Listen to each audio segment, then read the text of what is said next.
Bertie in the land that time forgot. Hello, this is Natasha, and I'm back with a story about Prince Bertie, who is of course now a human prince again. Throughout the long years that Bertie was a frog, he had missed out on so many things, like the Angry Insects game and the 3D vampire movies. In fact, back in the time when the Wicked Queen made him green and amphibious, iPads had not even been invented yet. Wow, it's hard to imagine that world, isn't it? As soon as he became a human prince, he made up for lost time. He quickly got to level 300 in Droid Rush, and his island on Digcraft was the most spectacular you ever saw. Almost everyone was impressed by Bertie's rapid progress at gaming, but not Beatrice. She thought that Bertie spent far too much time lying on his sofa with his tablet, and not nearly enough time in the real world with her.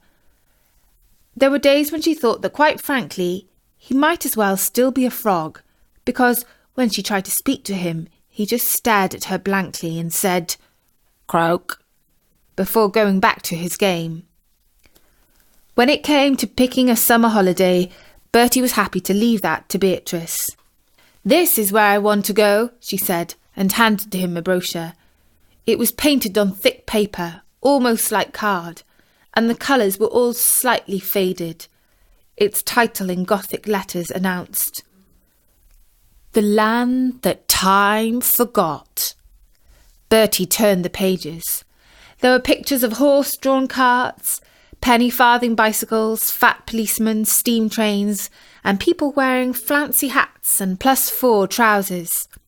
"Is this some sort of time travel?" asked Bertie, who was willing to believe that anything was possible. "Not exactly," replied Beatrice, "but it's a bit like going back in time. It's a whole kingdom that has decided to return to old-fashioned ways. They've banned modern motor cars, mobile phones, game consoles and television and processed food, and all the things that make life hectic and distracting and stressful. People go there to detox, get all that stuff out of their systems, because quite frankly, some people are addicted to their gadgets, games and gizmos." Bertie found the whole idea puzzling. "And what would we do there?" he asked. "Well, instead of playing Angry Insects on your tablet, you could talk to me and go for romantic walks," said Beatrice. When Bertie saw his fiancée's determined expression, he knew that his fate was sealed and he had to make the best of things. He decided to surprise Beatrice by becoming a proper old-fashioned prince just for the holiday. He bought some shirts with cufflinks and collars that you fasten on with studs. He found a blazer with gold buttons, and he grew a moustache, which he waxed so that it was all twirly. He soon looked like a proper chap. All cars made after 1970 were banned from the kingdom. But Bertie found a vintage motorbike in the garage that had belonged to his uncle. The mechanic got it working and polished it with wax so it was all shiny. When the day came to leave for their holiday, Beatrice sat behind Bertie. Their luggage was piled up in a sidecar. He gave the bike a kick-start and the engine roared. They rode to the land that time forgot, with plenty of shaking, spluttering and clattering, and Beatrice loved every minute of clinging to Bertie's waist and feeling at one with the world as it rushed by. When they reached the border post, the soldiers on guard searched through their luggage, searching for any legal modern gadgets. Luckily, they did not discover that Bertie had a mobile phone and charger sewn into the lining of his leather jacket.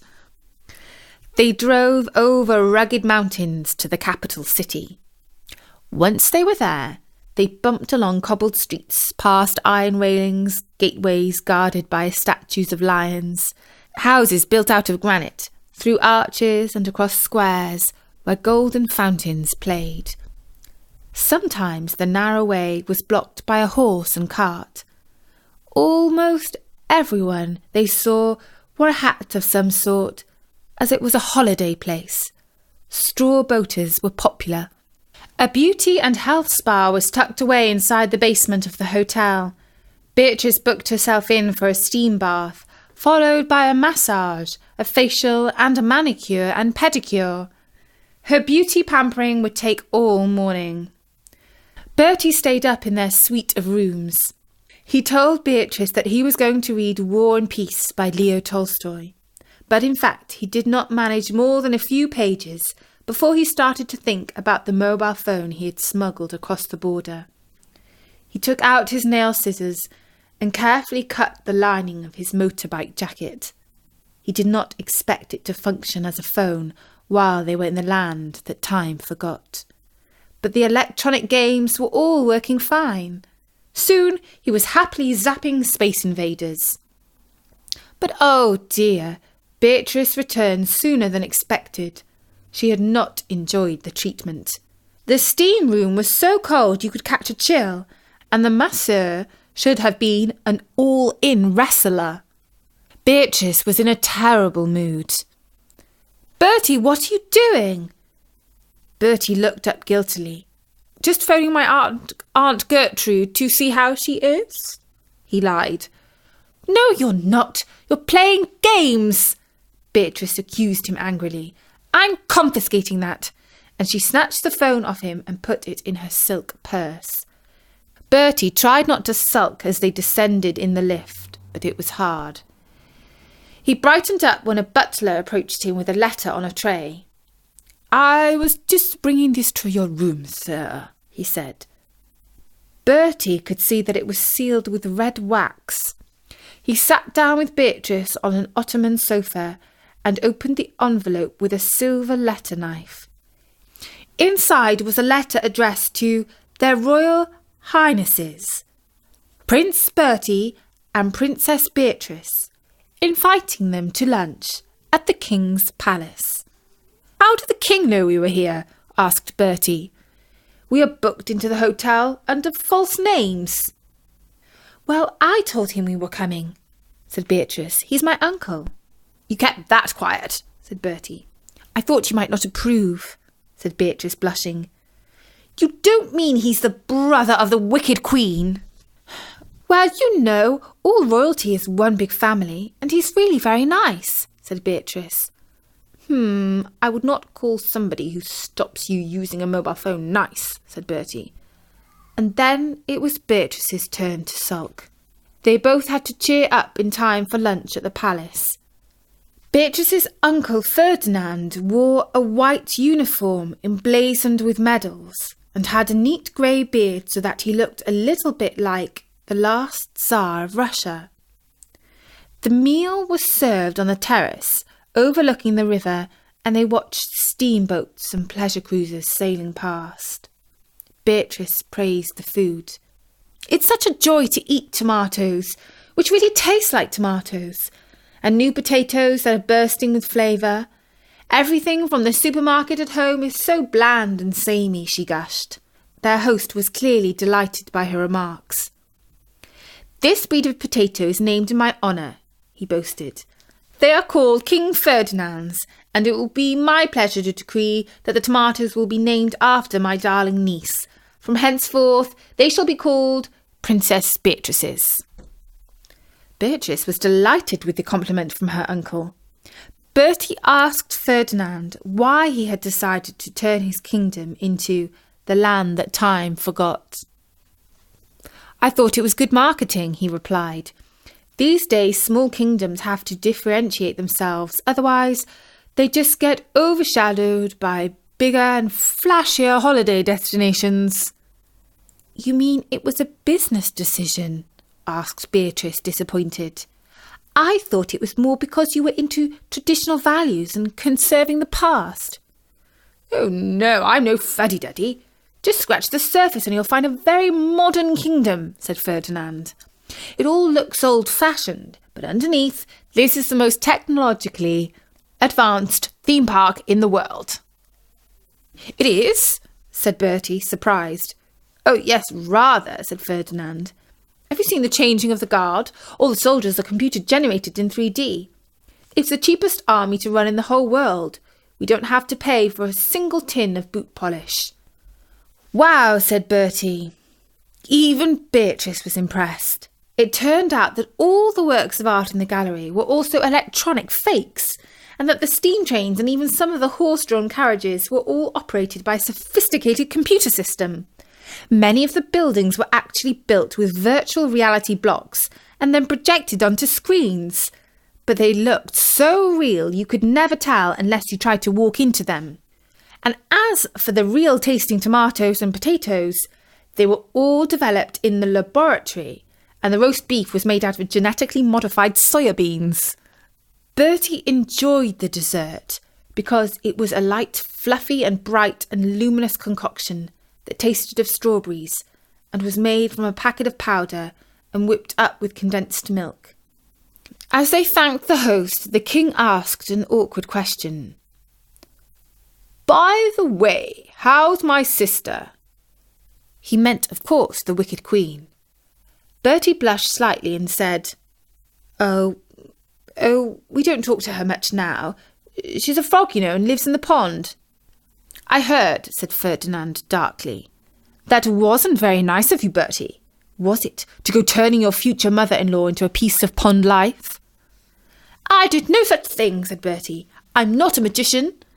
First she turned me into a frog, and then, when I became human again, she turned herself into one by accident. And serve her right, too, for being so wicked." "Be that as it may or may not be true," said Ferdinand, "it has come to my attention that you have broken the laws of our kingdom by smuggling a mobile phone across the frontier," said Ferdinand. And when Bertie heard these words, he felt a sense of foreboding, as if he'd walked into a trap.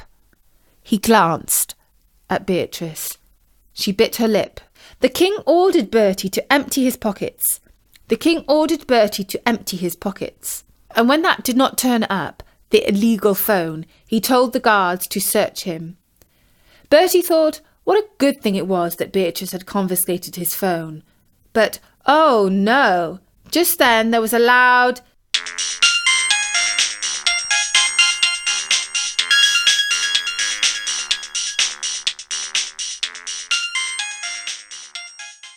Bertie's phone was ringing in Beatrice's handbag. "Excuse me," said Beatrice, cool as cucumber. She opened her bag and answered it. It was a sales agent who was giving a courtesy call to see if Bertie wanted a better deal on his palace's insurance policy. He's not here right now," said Beatrice, and hung up. "Guards, arrest the princess," ordered the king, and 2 soldiers came up and placed strong hands around her arms. "No, don't arrest her, arrest me. It's my phone," protested Bertie. But King Ferdinand laughed and said, "That was my plan, Bertie. But now I see it's better to detain the princess. If you want her back, you'll have to restore my sister to her former glory." "But I've no idea how to do that," said Bertie. "She's stuck as a frog for a few years at least." "You'll find a way," said Ferdinand. "My soldiers will escort you to the border. Go back home and unfrog her, or you will never marry your darling lovey-dovey princess." "Bertie, don't do it," called out Beatrice. "She's too wicked. The world is far better off with her on the pond." "I don't think I could even if I wanted to," said Bertie, crestfallen. A day and a half later, Bertie returned home, alone, glum, very angry. He had to rescue Beatrice, but short of declaring war on the land that time forgot, how could he force Ferdinand to release her? He was so down he did not even want to play computer games. His cyber friend, Prince Sven, was challenging him to a round of space dragons. He had never actually met Prince Sven, but they played games online together. He tried to ignore Sven, but his phone kept on buzzing with messages. Eventually, Bertie opened up his chat app and wrote, "Can't play today. Fiancé got arrested while we were on holiday. Trying to sort it out. Might have to declare war." "Cool," messaged Sven back. "Have you tried cyber war?" "No time for games right now," replied Bertie. "I mean cyber war for real," wrote Sven. "I'll get hacking right away." The first indication that all was not right in the land that time forgot. The first indication that all was not right in the land that time forgot came when diners at the hotel started sending their food back to the kitchen. They complained that the King Ferdinand potatoes smelled like rotten cabbages and the chocolate pudding tasted of beetroot. Then visitors to the art gallery no longer found French impressionist paintings on the walls, but action comic strips about superheroes. The ballet was taken over by hip-hop dancers. The soldiers outside the palace, instead of changing the guard, linked arms and did the French can-can. A horse and cart puffed out stinky purple exhaust fumes. Rococo palaces turned into glass and concrete skyscrapers. One building took off like a rocket and whizzed around the sky like some sort of berserk firework. The traffic lights went crazy and traffic jams of vintage cars clogged up the cobbled streets. Police sirens were wailing everywhere. The once tranquil capital city was soon a loud, smelly and congested urban nightmare. King Ferdinand was on his mobile phone trying to get through to technical support. All the lines were engaged, and he was listening to bland elevator music, getting more and more furious by the minute. Eventually he reached his chief technical officer, who gasped, "Sorry, sir, we are under attack." "What sort of attack?" asked the king desperately. "Cyber attack, sir. As soon as we close one gap in our firewall, other ones open. They just keep coming and coming at us. We are doing everything we can, but this is a massive offensive against us. It's all-out war, sir." Ferdinand was on the balcony of his room. He was so shocked that it took him a minute or so to notice that an army of giant frogs was hopping across the forecourt and invading the palace. The croaking was deafening. It was terrifying. The windows of the palace were rattling. Ferdinand's hands were trembling. Ambassadors and foreign ministers were constantly calling. Overseas governments were flying in planes to evacuate tourists. Worse still, holiday agents were cancelling bookings and demanding their money back. Then suddenly, just as the cyber frogs were bursting through the front door of the palace and guards were running for their lives, the attack stopped. All the virtual attackers disappeared. Glass and concrete turned back to stone. Hip-hop dancers were ballerinas once again. And joy of joys, the puddings tasted of chocolate.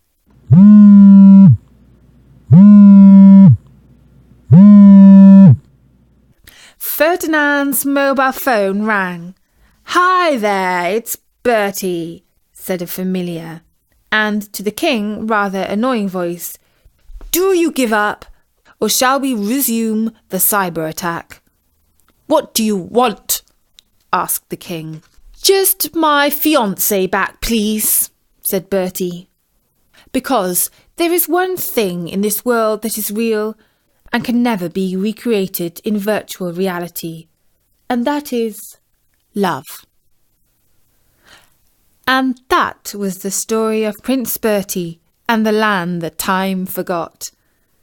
And Bertie's asked me to say that this autumn we're planning to keep the Bertie and Katie stories coming thick and fast because we know that you love them. So see you soon on storynori.com. For now, from me, Natasha, bye-bye.